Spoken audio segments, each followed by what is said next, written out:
First ever factory outlet Mukunda jewellery KPHB Kothapet Khammam Somajiguda Hanamkonda.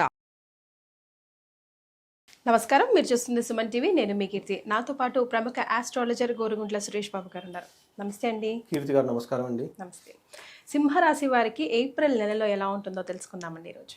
So మనం April month కనుక చూసుకుంటే చాలా ముఖ్యమైన పండుగలు కూడా ఉన్నాయండి. ఒకటి మోస్ట్ ఇంపార్టెంట్ శ్రీరామనవమి, రాముడి వారి కళ్యాణం ఉంది, హనుమాన్ జయంతి ఉంది. ఇవి కాకుండా మనకి మ్యారేజెస్ చాలా ఉన్నాయండి. మంచి మంచి ముహూర్తాలు ఉన్నాయి. 13, 14, 15, 17, 18 ఇలా చాలా డేట్స్లో కూడాను మంచి ముహూర్తాలు ఉన్నాయండి ఈసారి. సో మనం ఒక పుణ్యం మాసం గురించి మనం చెప్పుకుంటా ఉన్నాం. ఇందులో మనకి ఏప్రిల్ మంత్ ఎలా ఉందో చూద్దాం.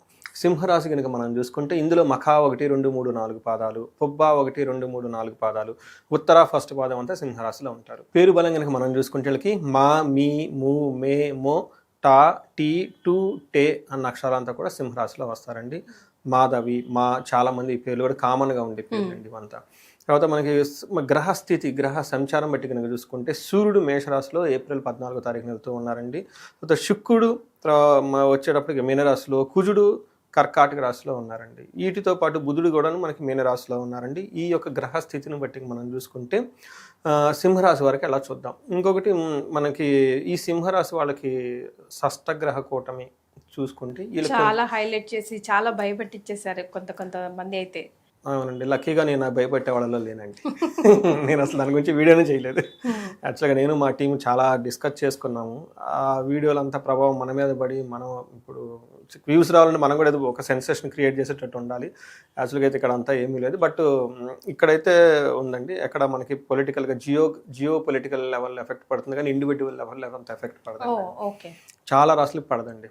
అందుకని మనకి మ్యాన్మార్లో భూకంపం అదే టైంకి వచ్చింది. చూసారా, కరెక్ట్గా షష్టగ్రహం ఒకటి ముందు రోజే వచ్చేసింది అనమాట. ఒక రోజు అటో ఇటుగా. ఇంకో చోట కూడా ఎక్కడో ఉన్నానండి ఇట్లా న్యూస్ అవుతూనే ఉన్నాయి. ఈ 2-3 డేస్ నుంచి అటో ఇటో ఎక్కడో అవుతూ ఉంటాయండి. దాని యొక్క ఇంపాక్ట్ ఒక 10 డేస్ ముందు 10 డేస్ తర్వాత ఎక్కువ ఉంటుంది. బట్ కొన్ని రాసులకు తప్పక మిగతా రాసులకి అంత పెద్ద ఎఫెక్ట్ ఏమి ఉండదండి. ఇందులో ఎఫెక్ట్ అయిన రాశి ఒకటి మనందరికి బాగా తెలుసు, మనకి కన్య రాశి. సింహరాశి వాళ్ళకి 8th హౌస్లో మనీ ఎక్కువ ప్లానెట్స్ ఉండటం వల్ల అన్ఎక్స్పెక్టెడ్గా వాళ్ళ చుట్టూ ఉన్న సంఘటనలు వీళ్ళని కాంప్రహెండ్ చేసుకోలేరు. అంటే అవుట్ ఆఫ్ ది బౌండరీ వెళ్ళిపోతూ ఉంటాయి. నాకు కాల్స్ కూడా కొన్ని వచ్చినాయి. ఏమన్నా ఇలా జరిగింది ఏంటంటే ఆఫీస్లో సడన్గా ఇది అయిందండి. కొంతమంది ఒక ఇంటర్నల్గా ఒక కన్ఫ్యూజన్ స్టేటస్ క్రియేట్ అయ్యే సెన్స్ ఆఫ్ లాస్, మేము కోల్పోతున్నాం ఫీలింగ్లు ఇలాంటివి వచ్చేసినాయి. కానీ చాలా నెగిటివిటీ నేను కూడా విన్నానండి. ఎవరికో యాక్సిడెంట్ అవ్వడం, ఎవరో పడిపోవడం, ఏదో ఒక రకంగా నెగిటివ్ అయితే విన్నాను చాలా. కొన్ని రాశులకు అయితే ఉంటుందండి. ఇందులో సింహరాశి వాళ్ళకి 8th హౌస్లో ఈ గ్రహాలన్నీ ఉండటంతో సింహరాశి వాళ్ళకి రెండోది వీళ్ళకి మనం అష్టమ శని కూడా వీళ్ళకి చెప్పుకున్నామండి నిన్న మొన్నటి దాకా. సో ఈ టైంలో ఈ ఏప్రిల్ మంత్లో ఎలా ఉందో మనం చూద్దాం. వీళ్ళకి 9th హౌస్లో సన్ రావటం వల్ల వీళ్ళ చుట్టూ వాతావరణం నార్మల్గా ఉండే అవకాశం ఎక్కువ ఉందంటే. అంటే ఏప్రిల్ 14 తర్వాత సూర్యుడు వీళ్ళకి జనరల్గా ద్వేషపూరిత వాతావరణాన్ని కల్పించాలి. కానీ ఇలా చుట్టూ ఉన్న ద్వేషపూరిత వాతావరణం నుంచి విముక్తి వస్తుంది, బాగుంటుంది. తర్వాత 12వ ఇంట్లో మార్స్ ఉండటం వల్ల వృధాగా డబ్బు అంటే ఏమవుతారు, డబ్బులు వృధాగా ఖర్చు అవుతాయి. పర్టికులర్గా రోగాలకు సంబంధించిన విషయాల్లో బాగా ధనం ఖర్చు అవుతుంది. శుక్రుడు వీళ్ళకి 8th హౌస్లో ఉండటం వల్ల సంపదలను సృష్టిస్తూ ఉంటారు. సో ఈ ప్రకారం కనుక చూసుకుంటే మనకి 8th హౌస్లో జస్ట్ శని స్టార్ట్ అయ్యారు కాబట్టి అంటే ఇంకా ఏనాడు శని యొక్క ఎఫెక్ట్ ప్రభావం ఏమేమి ఉండదు. కానీ వీళ్ళకి గురువు వల్ల విపరీత వేద ఉండటం వల్ల ధనం కలిసి వచ్చే అవకాశం ఎక్కువగా ఉందండి. అంటే ఒక రకంగా చూసుకుంటే ఒక సామాన్యంగా ఉండే ఒక మంత్ అని మనం చెప్పుకోవాలి. అయితే అందులో కూడాను ఏప్రిల్ 14 తర్వాత చాలా ఫ్రీ అవుతుందండి వీళ్ళకి వాతావరణం. ఇప్పటిదాకా ఉన్న ఒక చుట్టూ అవునండి, అంటే స్ట్రెస్ పోతాం, కొంచెం రిలీఫ్ అవుతారు, బాగుంటుంది అనమాట. సో మనకి సూర్యుడు వీళ్ళకి ఏమవుతుందంటే 3rd హౌస్లో చూడటం వల్ల ఓవరాల్గా వీళ్ళు క్షేమంగా చక్కగా ఉంటారు. కానీ 3rd హౌస్లో 9వ ఇంట్లో ఉండటం వల్ల సూర్యుడు ఏమవుతుందంటేనండి నిందాపరాధ కలహం నిర్దోషచ్చ ధనక్షయం పుణ్యార్థ లాభచ్చ నాశచ్చ విచార నవమస్తే రవి అని చెప్తున్నట్టు 9వ ఇంట్లో కనుక రవి ఉండటం వల్ల మంచి మంచి పుణ్యకార్యాలు చేస్తే వాటికి ఆ కార్యకాలకు సంబంధించిన ఇలాంటి ఆటంకాలు ఉన్న తొలగిపోయి సామాన్యంగా ఉంటుంది అని చెప్పుకోవాలి. తర్వాత అనవసరంగా వీళ్ళ మీద నిందలేసి వీళ్ళు ఏదో చేయాలనుకుంటారు కానీ శత్రువులు ఏమీ చేయలేరు. అంటే వీళ్ళ చుట్టూ యారోస్ బాణాలు వస్తూ ఉన్నాయి కానీ ఏ బాణం వీళ్ళకి తగలదు.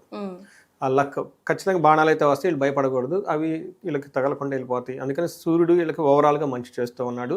రావాల్సిన చెడు దగ్గరకు వచ్చేసి ఆగిపోతే తప్ప భయపడితే తప్ప ఎక్కడ ఏమీ వీళ్ళకి ఇబ్బంది పెట్టే సిచ్యువేషన్ ఉండదు. 12 ఇంట్లో కుజుడు ఉండటం వల్ల 3వ ఇంట్లో దృష్టి, 7వ ఇంట్లో దృష్టి ఉండటం వల్ల ఏమవుతుందంటే దేశాంతరము, వీళ్ళు ఫారిన్ వెళ్ళాలనుకున్న వాళ్ళు ఎవరైనా ఉంటే కనుక చాలా ఫేవరబుల్గా ఉంటుంది.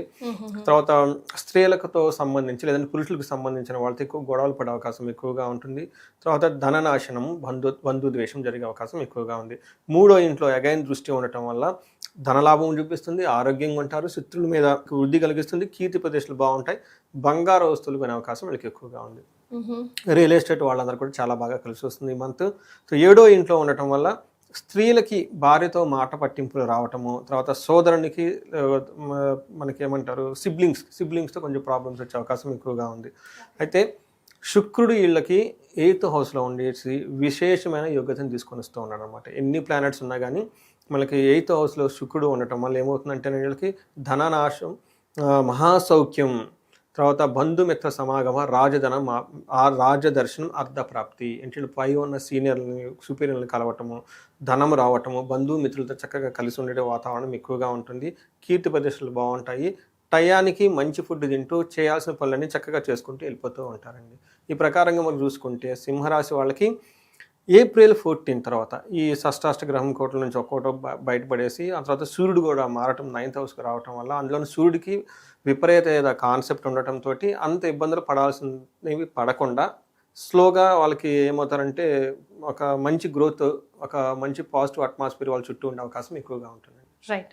మరి నక్షత్రాల ప్రకారం ఎలా ఉంటుందండి సింహరాశి వారికి? ఈ రాశి వాళ్ళు 3 నక్షత్రాలు మకా, పూర్వ పాల్గొని, ఉత్తర పాల్గొని, పుబ్బ, ఉత్తర అంటారు. ఇందులో సూర్యుడు వీళ్ళకి 8th హౌస్ నుంచి 9th హౌస్లో మూవ్ అవటం తోటి ఓవరాల్గా హెల్త్ రిలేటెడ్ విషయాల్లో కొంచెం కేర్ఫుల్గా ఉండాలి, చాలా ఇంపార్టెంట్. శుక్రుడు వల్ల రోగం, హెల్త్ కాంప్లికేషన్స్ ఉండే అవకాశం ఎక్కువగా ఉంది. ఇది ఎవరికంటే మకా నక్షత్రం వాళ్ళకి, తర్వాత పూర్వ పాల్గొని, ఉత్తర అన్ని నక్షత్రాలు. అంటే శుక్రుడు వల్ల హెల్త్ కాంప్లికేషన్స్, వీళ్ళకి సూర్యుడు వల్ల వచ్చేటప్పటికి మనీ ప్రాబ్లమ్స్, హెల్త్ రెండు వచ్చే అవకాశం ఎక్కువగా ఉంది.